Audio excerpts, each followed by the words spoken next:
Hi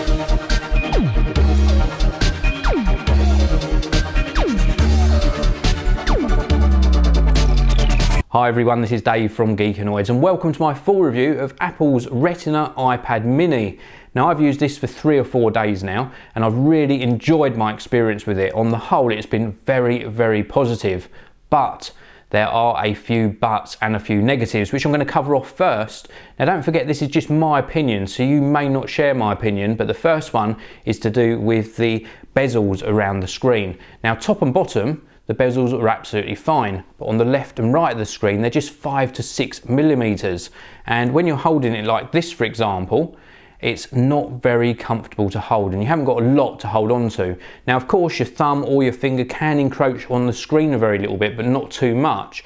Now my personal opinion is I would have liked an extra 3 to 4 millimeters of white or black bezel on either side of the screen. Now that's just a personal preference, and I know it would have made the overall device size a little bit bigger. Next up, I want to talk to you about the actual robustness of the iPad mini. Now I mentioned this in my iPad Air review. You can see my iPad Air here, and that is to do with these polished beveled edges. They are not very robust, and what I mean by that is I actually switch my cases in and out quite a lot on my iPads, and already these polished edges have already marked. So Apple could do a better job of that. They could even correct it so easily just by giving these a brushed finish rather than a polished finish. Moving on, I want to talk to you about the screen. Now listen up, don't get me wrong on this. The actual resolution is absolutely fine. This is the same resolution as the Retina display on the iPad Air, but it is not the same quality display. It's definitely not as bright and it's definitely not as color accurate either. But if you look at it by itself, let me just get a photo up on the screen. Now you've seen this photo in other videos as well. This was a Halloween photo when we went out to dinner. This is absolutely fine. It is a very nice screen to look at. If you look at this by itself and don't do a comparison, you will not be disappointed. Let me just find you another photo. There we go, here's another photo.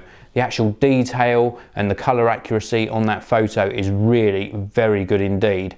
So again, just to reiterate, you will not be disappointed on the quality of the screen. I'm just pointing out that between the two devices, the iPad Air and the Retina iPad mini, it is definitely not as good. Now let's move on to the positives. Now first of all, this has been upgraded specification wise.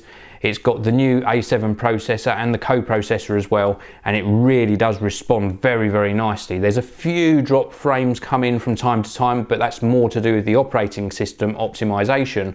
But the actual performance on this for popping in and out of apps, playing games, etc., and general day-to-day use is extremely good indeed. Media playback on here is very good as well. The speakers aren't fantastic and they're both positioned along the bottom edge of the device rather than I would have preferred to have seen a speaker here and a speaker here, but they're not too bad. So for media playback it's absolutely fine. It's also very comfortable to hold. You can see here I've got sort of small to medium size hands and it's extremely easy to hold in one hand. And also battery life is absolutely amazing. Leaving this on standby, it hardly loses any battery over the days. In fact, I think you could get away with leaving this on standby without using it, of course, for about a month. Using it, you easily get a couple of days use, maybe a little bit more if you're a light to medium user, so the battery life is absolutely epic on this device. So I want to move on now and just talk to you about which device you should buy. Now I've obviously got an iPad Air here as well, which is a 9.7 inch screen. Let me just show you them at the back first of all, so you can see the size difference between the two devices. And then if I turn them round, it's going to prove a little bit more difficult because you can't hold this one so easily in one hand. But if I show you the screen side by side, you can see the sort of difference in sizes for the icons. Now, one of the things I found between these two was when I was doing something where I was maybe typing out an email on the iPad mini, the keyboard is very small indeed, whereas on the slightly larger iPad Air that you can see here, the keyboard was more than usable, so much nicer keyboard. A little bit more difficult to use, obviously one-handed, but thumb typing on the iPad Air is much easier than on the iPad mini. You've also got to take into account now that they are both very, very light devices. Hardly any difference. In fact, I'm not even going to look at the specification sheet, but in thickness, there's probably hardly any difference between the two.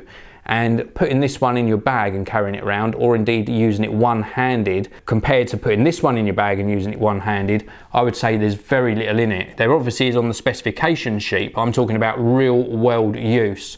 Are you going to really get arm ache using this one for a prolonged period of time compared to using this one? And no, you're not. So what it really comes down to is whether you want a small screen or a smaller screen, 7.9 inches, or a slightly larger screen. Now, me personally, I watch a lot of videos, and I also use my iPad Air for typing out a lot of email responses, responding to comments, creating the odd document. I would much rather have the larger screen of the iPad Air. It sort of makes me think, is there really a place for this in my lifestyle? Now for me, there isn't. I wouldn't choose this over the full-size iPad Air. I just wouldn't. That's just a real personal preference. For a lot of you, you might want a very handy device for maybe reading back books. Of course, you can use this as a sort of a Kindle replacement, or for reading back magazines, and for media consumption, and the size of the screen is very, very useful. Also, of course, even though there's not a lot of difference in weight and size, it does fit into a bag a lot easier. And if you travel around a lot, you might find this is a better choice. But I would make you think about it just a little bit longer. Will you ever find yourself editing photos? I think the colour accuracy in the screen on this one will make it a lot easier for you. Will you ever type out longer documents rather than a quick email reply? Again, if you do, I think you'd be much better off choosing the iPad Air.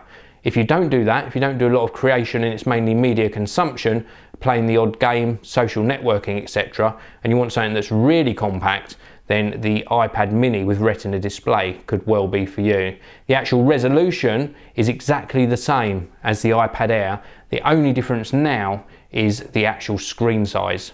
So only you can decide that, and I thank you for watching my opinion and review of the iPad mini with Retina display.